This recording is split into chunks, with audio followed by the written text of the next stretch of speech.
Hey guys, good morning.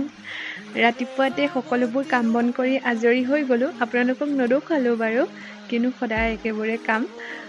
আৰু এতিয়া মই আহিছোঁ বাৰীৰ পিছ ঠাইতে। আমাৰ ঘৰত কণ বিলাহী এজোপা আছে আৰু বিলাহী কেইটামান পকি আছে। ভাবিলোঁ আজি ৰ'দটো চোকা আৰু টেঙা খোৱা বতৰ, মানে আচলতে টেঙা বনাম, সেইকাৰণে কণ বিলাহীকেইটা ছিঙি ল'লোঁ আৰু আপোনালোককো বোলো দেখুৱাই দিওঁ, ঘৰৰে বস্তু ন। ঘৰত যেতিয়া এনেকুৱা ধৰণৰ বস্তুবিলাক লাগে ছিঙিবলৈ মজাই বেলেগ। আৰু মই সদায় ছিঙিবলৈ এটা খৰাহী লৈ যাওঁ। মায়ে কৈছিলে ঘৰত যেতিয়া নতুন বস্তু লাগে মানে খৰাহী লৈ ছিঙিব লাগে, পিছলৈও মানে খৰাহী ভৰাই ভৰাই যাতে বস্তু পাওঁ। তাকে আপোনালোককো দেখুৱালোঁ ঘৰত এয়া কণ বিলাহীকেইটা ছিঙি লওঁ।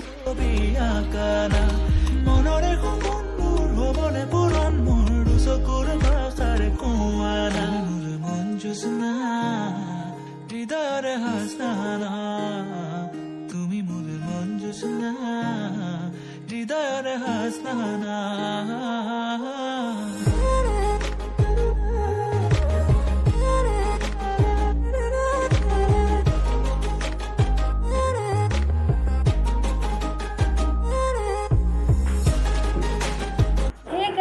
আসসালামুআলাইকুম, নমস্কাৰ। আপোনালোক সকলোকে মোৰ ইউটিউব চেনেল লিজা আছামিজ কিটচেনলৈ স্বাগতম জনাইছোঁ। আশা কৰোঁ আপোনালোক ভালেই আছে, মোৰো ভাল, আল্লাহে কৰাত আৰু আপোনালোকৰ দুৱাত। চ' আজি ভিডিঅ'টো ষ্টাৰ্ট কৰি দিলোঁ। আজি বহুত বেছি ৰ'দ। মই আহিছোঁ দুপৰীয়া সাজৰ কাৰণে ৰান্ধিবলৈ। আজি অকণ সোনকালে আহিছোঁ, কিবা এটা স্পেচিয়েল ৰান্ধিম সেইকাৰণে। আৰু ভাবিছে চাগে কি জাবৰ জোঁথৰ গোটাই লৈছে। এয়া ঢেকীয়া শাক। আজি ভাবিছোঁ ঢেকীয়া শাকত টেঙা বনাম মাছৰ সৈতে। তাকে ভাবিলোঁ যিহেতু স্পেচিয়েল কিবা এটা বনাবলৈ গৈ আছোঁ ট্ৰেডিশ্যনেল, তেতিয়াহ'লে আপোনালোককতো দেখুৱাব লাগে নহয়নে? সেইকাৰণে ভাবিলোঁ ভিডিঅ'টো ষ্টাৰ্ট কৰি দিওঁ এনেকৈ। শেষলৈকে চাই থাকিব কেনেকুৱা পায়, আৰু শেষত জনাব নাপাহৰিব যে আপোনালোকৰ ভিডিঅ'টো চাই কেনে লাগিল। যদি মোৰ ভিডিঅ' প্ৰথমবাৰৰ কাৰণে চাইছে তেতিয়াহ'লে প্লিজ চেনেলটো ছাবস্ক্ৰাইব কৰি ল'ব, লগতে থকা বেল আইকনটো প্ৰেছ কৰি অল কৰি দিব। তেতিয়াহে মোৰ সকলো ভিডিঅ'ৰ ন'টিফিকেশ্যন আপোনালোকৰ মোবাইলত সোনকালে যাব আৰু চাব পাৰিব। তেতিয়াহ'লে ব'লক দেৰি নকৰি ভিডিঅ'টো ষ্টাৰ্ট কৰি দিওঁ। এইখিনি মই অলপ ৰ'দত শুকুৱাই লৈছিলোঁ, মই আপোনালোকক দেখুৱাইছোঁ।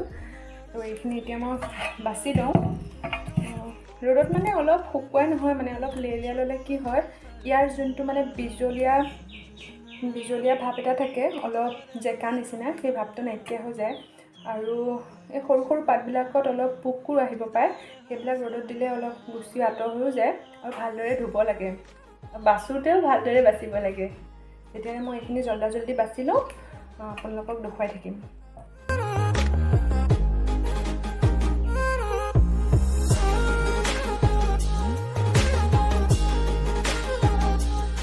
এইখিনি মোৰ চাফা কৰা হৈ গ'ল। এইখিনি ভালদৰে ধুই আনো। আৰু আজি ৰ'দ চাওক, তামাম ৰ'দ।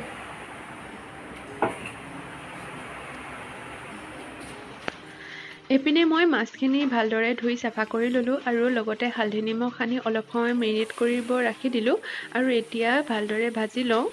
আৰু যোনসকল মোৰ ৰেগুলাৰ ভিউৱাৰ্ছ হয় সেইসকলে জানে যে মই দিনৰ সাজত মানে দুপৰীয়া সাজ চৌকাতে ৰান্ধোঁ। সেই চৌকাতে মাছকেইডোখৰ ভাজি ল'লোঁ আৰু মাছকেইডোখৰ তুলি দি এইপিনে মই আলু দুটামান এনেদৰে কাটি ল'লোঁ। লগতে কণ বিলাহীখিনি ভালদৰে ধুই ল'লোঁ আৰু ঢেকীয়া শাক লগতে এতিয়া ভাবিছোঁ এইখিনি প্ৰেছাৰ কুকাৰতে দি দিওঁ। আৰু ইয়াতে মই মচুৰ দালি কেইটামান ভিজাই ৰাখিছিলোঁ অলপ সময়, সেই মচুৰ দালিখিনি ভালদৰে ধুই কুকাৰটোতে দি দিছোঁ। আৰু লগতে গোটেইখিনি দেখুওৱা বস্তু একেলগে দি দিম, লগতে কেঁচা জলকীয়া দুটা, বিলাহী, আলু আৰু ঢেকীয়া শাক। আপোনালোকে যদি আলু নিবিচাৰে দিবলৈ তেতিয়াহ'লে নিদিলেও একো কথা নাই, কিন্তু মোৰ ভাল লাগে অলপ ডাঠ হ'ব যিহেতুকে, সেইকাৰণে মই ভাবিছোঁ আলুকেইডোখৰ দি দিওঁ। আৰু যিহেতুকে শাকো কেইডালমান, সেইকাৰণে আলু দি দিছোঁ, আপোনালোকে নিদিলেও একো কথা নাই। এতিয়া কাটি লোৱা পিঁয়াজ নহৰু দি দিছোঁ, লগতে হালধি গুড়ি এচামুচ আৰু নিমখ 2 চামুচ দিছোঁ। নিমখটো আপোনালোকে নিজৰ জোখ অনুসৰি লৈ ল'ব, সকলোবোৰ বস্তু নিজৰ পচন্দতে ল'ব।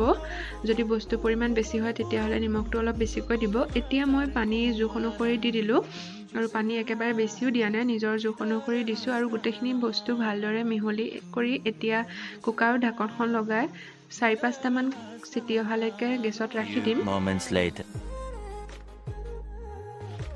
4-5টামান চিটি যোৱাৰ পিছত কুকাৰটোৱে নিজৰ ভাৱ নিজে এৰাৰ পিছত কুকাৰৰ ঢাকনিখন খুলি ল'লোঁ আৰু আপোনালোকক দেখুৱাইছোঁ খুব ধুনীয়াকৈ গোটেইখিনি বস্তু সিজি আহিছে আৰু এতিয়া অলপ বেছি ডাঠ হৈ আহিছে গোটেইখিনি বস্তু। সেইকাৰণে ভাবিছোঁ ঘুটনি এডালৰ সহায়েৰে গোটেইখিনি বস্তু অলপ ভালদৰে মিহল কৰি দিওঁ।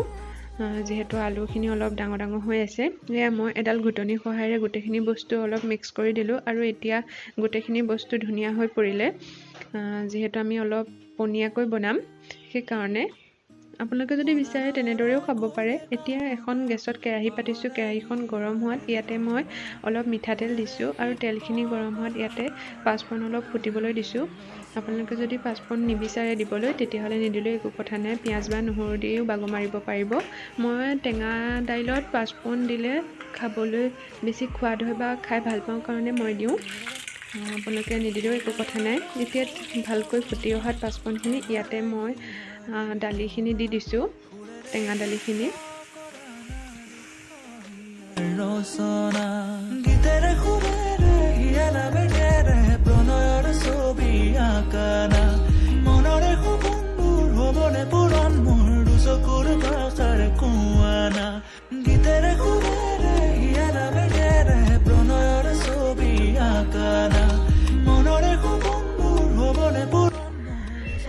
এইখিনিতে ভালদৰে দালিখিনি লৰাই লৈ অলপ চেক কৰি চাব টেঙাটো জোখমতে হৈছে নে নাই, আৰু যদি টেঙাটো অলপ কমিছে তেতিয়াহ'লে এনেকৈ এডোখৰ নেমু চেপি দিব। মই অলপ টেঙাটো কম পোৱাত এডোখৰ নেমু এনেদৰে ওপৰতে চেপি দিলোঁ। যদি আপোনালোকে টেঙাটো কম বা বেছি খাব বিচাৰে নিজৰ ইচ্ছা, যদি টেঙা কম খায় তেতিয়াহ'লে নিদিলেও একো কথা নাই। আৰু এইখিনি সময়তে এতিয়া মই আগতে ভাজি ৰখা মাছকেইটাও এনেকৈ দি দিলোঁ আৰু মাছকেইটা দি অলপ সময় উতল অহাৰ পিছতে আমি এইখিনি নমাই ৰাখিম। আমাৰ ঢেকীয়া দিয়া টেঙা তৰকাৰী ৰেডি হৈ গ'ল। আপোনালোকে যদি এনেদৰে খোৱা নাই তেতিয়াহ'লে এবাৰ খাই চাবচোন, আৰু কোনোবাই যদি খাইছে তেতিয়াহ'লে প্লিজ মোক কমেণ্ট কৰি ক'বচোন খাই ভাল পায় নাই।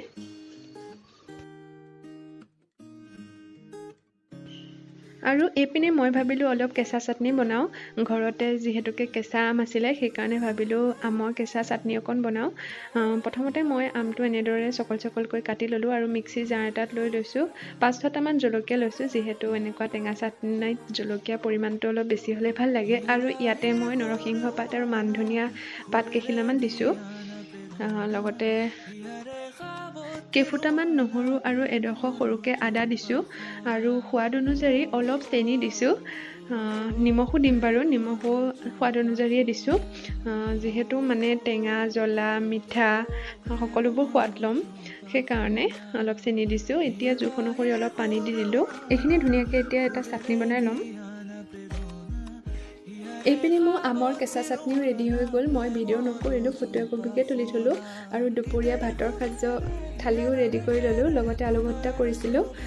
আজি যদি ভিডিঅ'টো চাই ভাল পালে তেতিয়াহ'লে প্লিজ ভিডিঅ'টো এটা লাইক কৰিব। নতুন এটা ভিডিঅ'ৰ সৈতে আকৌ লগ পাম বুলি আশা কৰিলোঁ। তেতিয়াহ'লে আজিলৈ বাই বাই, সুস্থ থাকক, সুখত থাকক।